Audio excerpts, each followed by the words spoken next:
Every day I get an email, at least one email, with a question about the PMBOK Guide 6th edition or the PMBOK Guide 7th edition.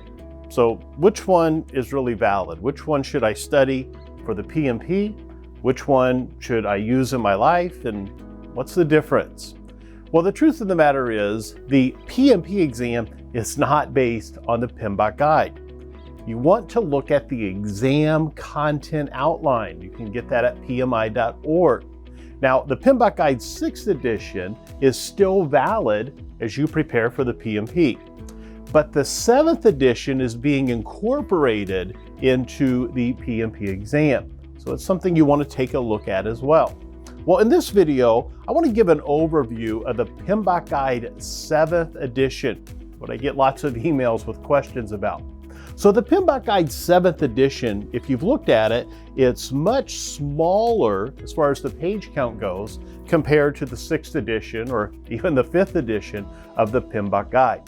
So in the 7th edition, we really are seeing a dramatic shift, just a real change from what we've known over the years with the knowledge areas, the inputs, tools and techniques, and outputs. In the 7th edition, we're seeing a new landscape with a focus on results and value and how we lead and manage the project team. The PMBOK Guide 7th edition is really a framework for applying the ISO 21500, which is a standard for project management. It addresses the full range of development approaches, which is just a way of saying we're going to talk about waterfall and predictive, but we're also addressing agile. So something new that we see in project management.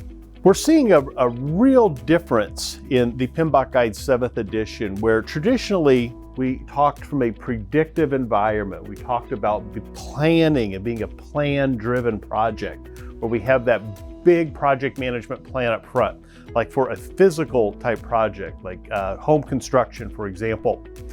Now, in the PMBOK Guide 7th edition, we're talking more about agile. So whether that be Scrum or XP or Lean or even Crystal, we're talking about agile, that we're a change-driven project, that we welcome change because it's more knowledge work than an industrial work.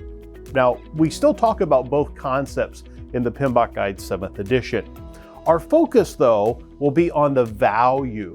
So what is the business value that this project brings? What are the results? That's really how we see performance and success in what is the value of what we're creating, actually getting things done. The PMBOK Guide overview is really broken into two components. If you look at the PMBOK Guide, we have the standard for project management, and then we have another section that is the actual guide to project management body of knowledge. Now let's think about that for a moment. It's not a guide to project management. A lot of people miss that it is a guide to the project management body of knowledge. So the body of knowledge are what are the generally accepted practices of project management. So if we think about a predictive environment, construction, manufacturing, healthcare, even IT with the waterfall approach or the cinnamon roll, that's been around for a long, long time. That's part of the body of knowledge. But what we've seen since the late 80s and 90s and even the early 2000s has been this evolution of agile, of moving more and more knowledge work, like software development, to an agile approach, where we have a prioritized list of requirements and we work towards what's most important, about eating our dessert first. Well, that's clearly addressed in the PMBOK Guide 7th edition. So in the standard for project management, we begin with a conversation about the value delivery system. How do we create value? What is value? And the concept of value. So really defining what is valuable to the customer and our stakeholders, but also value in the experience. In the standard for project management, we also address the project management principles. So the generally accepted practices, what are the core beliefs of project management? So that is addressed there in the standard for project management. The guide to the project management body of knowledge has really 3 themes that are covered. We have project performance domains, which is different than the knowledge areas that we've seen in past editions of the PMBOK guide. We have tailoring. How do we tailor the processes? Which is a way of saying, what depth do we apply to each process? So for example, in a very large project, we might spend a lot more time in quality planning, in our risk management, than we might do in a smaller project. Then finally, we have models, methods, and artifacts. So rather than having what probably many of you dreaded was the inputs, tools and techniques, and outputs, we talk about the different models of project management, the methods to execute, and then what are the artifacts, the things that we create within the project. So a lot of information here in this small book in the PMBOK Guide 7th edition. Our focus in the PMBOK Guide 7th edition is really on business value. So important to define business value at the beginning of the project. So what is value? What's valuable to you may not be valuable to your customer or your stakeholders. So we have to define what truly is value. What's the business value? The business value can often be discovered by simply asking, why are we doing this project? What's the problem that we're trying to solve? What's the opportunity that we are trying to grasp? So the business value is, what do I get by doing this project? So our focus on business value, we have to think about the alignment of the business strategy and the execution of the project. How do those two mesh? That we want to execute our project and create value that's good for our business strategy. Those two things have to be in alignment. Then we think about the integration of business functions in the project. Navigating, evaluating, and watching our environmental and business ambiguity. So we think about how there are unknowns in any project. There are unknowns in any business. So things are ambiguous. We don't always know up front what it is we're going to do later in the project. Now, if we're building a house, we can plan up front every detail of that home, all the way down to the pulls on the cabinet if you wanted to. If we're developing a piece of software, we don't necessarily have to decide on day one how that software is going to operate when we talk about printing, or we talk about we're going to search for a user in a particular state in Iowa. We don't have to decide that on day one. That's ambiguous. As we get closer to those types of decisions, then we approach the last responsible moment to make that decision. That we don't necessarily need to get married to a decision up front. We don't have to decide on day one what the cabinet pulls in the kitchen are going to look like. We don't have to decide how that search is going to work for users in Iowa. That as we get closer, then we can make those decisions, that last responsible moment. How do we achieve enterprise scalability? Scalability is an example of a non-functional requirement. Anytime we have IDIs, security, scalability, reliability, that IDI, that's a non-functional requirement. So scalability is something that we do have to plan for in our projects. So how is this going to grow? Is it scalable as we add more complexity to the result, to the solution? And then what about distributed collaboration management? That's a mouthful. That's one of the things that we'll talk about in the PMBOK Guide 7th edition. And then one of our goals, especially in Agile projects, is a reduced time to profitability. When a project is undertaken, whether you are in a construction project or a software development project, one of the things that we always want to look at is management horizon, the break-even point. At what point in the future, when this project is done, or I begin getting business value from the project, could we say this project becomes profitable, that we have recouped the cost to do the project, and now we are generating revenue? All projects, regardless of the domain, come down to two reasons. we are going to increase revenue or we're going to reduce cost. Those two concepts have to come back to how do we get to management horizon. So if we're reducing cost, that's a cost savings. If we are increasing revenue, then that's a profitability. But we have to pay for the cost of doing the project.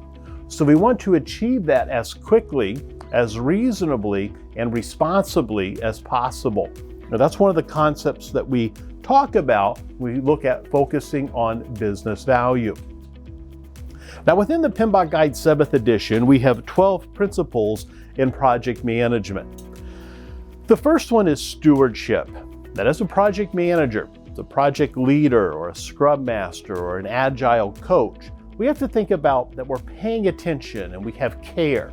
This means that we pay attention to our team and our stakeholders, but that we're also empathizing with our customers, the people that are going to use what we create, and that we have to care and be somewhat personally invested in the execution of the project. We have to think about our team, the people who are actually doing the work. We want to support our team. That we're really seeing a shift from this command and control environment that's been so common in predictive project management and more of a collaboration mindset, this idea of servant leadership that we see in agile projects. And then of course we think about our stakeholders. A stakeholder is anyone who has a vested interest in the outcome of our project. Anyone who can affect our project or they're affected by our project is a stakeholder. So we have stakeholder engagement, that we want to keep people engaged in what we are creating. And of course we think about value. That conversation we had a moment ago is how do we know we're creating value? Well, what is value? That we have to define the business value up front. Why are we doing this project? What is our management horizon? What's our profitability? What's the reduction in cost? So value is an important concept in the PMBOK Guide 7th edition, and really it's an important concept in any project that you take on. System thinking, so we think about being logical and being purposeful, but also being reasonable in our decisions as we move through the project. That we want to have some critical thinking, we want to take care in our decisions, and we don't want to make decisions too early, back to that idea of the last responsible moment. Leadership is so important. We think about project management, and management is about getting things done. Well, you and I both know we just can't go out and boss people around to get results. That might work for a little while, but that's not really relevant anymore. That's kind of a Neanderthal thinking. That what we really need is that empathy and some emotional intelligence and the ability to understand the emotions and the perspective and vantage point of our team and our stakeholders. That leadership is about aligning and motivating and inspiring and setting aspirations for our team to get things done. Tailoring is a concept that we've seen in probably the last 3 or 4 PMBOK guides. This idea as to what depth do we do processes and which processes are selected to do in this project. Quality is a really important concept as well, a really important principle in project management. So quality is the totality of an entity that bears on its ability to satisfy stated or implied needs. That is a mouthful, so let's unpack that a little bit. That quality is really a conformance to requirements and a fitness for use. That we have to define what are the requirements and how do we conform to those requirements. And then how do we know this is usable? That we don't want to over-deliver, we certainly don't want to under-deliver. We want to give exactly what's needed. This idea of the minimum viable product, the MVP. So quality is so important to define up front as to what constitutes quality. And so we ask, how do we know we're successful? How do we know this is good? So quality is so important. Then we talk about the complexity of project management. That we know projects are complex. Projects have lots of moving parts, that you're dealing with people and vendors and different equipment and the framework and constraints. There's a lot of moving pieces in a project. If it were easy, everyone would do it. We know projects are complex, a lot of things to tackle. Another principle that we see in the PMBOK Guide 7th edition, that we've seen in every edition of the PMBOK Guide, is the idea of risk. Risk is an uncertain event or condition. It can have a positive or a negative effect on our project. So risk is something that we have to address in every project. That risk is prevalent throughout any endeavor, through any project. Even the project itself is risk. Risk is uncertainty. So whenever you have uncertainty, you're going to have risk. Really important concept. I have another video here about risk that I think you should watch. We'll talk more about the idea of risk and risk management. So important if you want to be successful as a project manager. And then we have this idea of being adaptable and having resilience, that we need to be flexible as a project manager or as a team member or a sponsor or even a customer or stakeholder, that there are give and takes and that we have to be resilient. There's going to be heartache and challenges and frustration in a project. Well, part of that's being adaptable and being resilient and putting things in the big picture of project management. And then we have change management. In a predictive environment, we're often averse to change. Once we've identified the requirements and we have buy-in to the concept of those requirements and agreement on what we're going to do, we become very averse to change, especially in a predictive environment. We're building a house and I want to add a guest suite here in the background. I want to put something in my backyard. That's a pretty big change to the construction of this house. So that would be maybe something we can take on, but that's a big change to what we've already done because it's industrial, it's concrete, it's physical. If we're developing a piece of software and instead of being blue, I want that to be gray, it's not a big deal. It's a little easier to take on that change. So the type of work that we're doing directly influences how we manage change. So we have to think up front, is this a predictive environment? Am I dealing with physical things? So maybe it's logical to be more averse to change. Or is this a knowledge work project like software development? And it's moderately or somewhat easier to make changes. I'm not saying it's always easy, but it's easier than if we have to rebuild a structure like a home or a building or what have you. So change management is a big concept and conversation in the PMBOK Guide 7th edition. Also in the PMBOK Guide 7th edition, we have 8 performance domains. So you think about performance, how well are we performing? How well are we operating in these different domains, these different facets of project management? So we have our team and our stakeholders. We're talking about people. And obviously your team are the folks that are doing the work. Your stakeholders are affecting your project or affected by your project. So how you engage and work with those different types of people and their roles in the project will vary. We think about the life cycle of the project. Every project has a unique life cycle. The life cycle of the project describes how do you get from the beginning of the project all the way to the end of the project. It's not initiating, planning, executing, monitoring, controlling, and closing. That it is the uniqueness of this project and how you move through the different phases of this project. That is the project life cycle. The project management life cycle that we see in predictive is that idea of initiating, planning, executing, monitoring, controlling, and closing.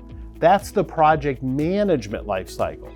And then of course in Scrum or XP, we have a different life cycle. We have iterations and we have increments of what's being created.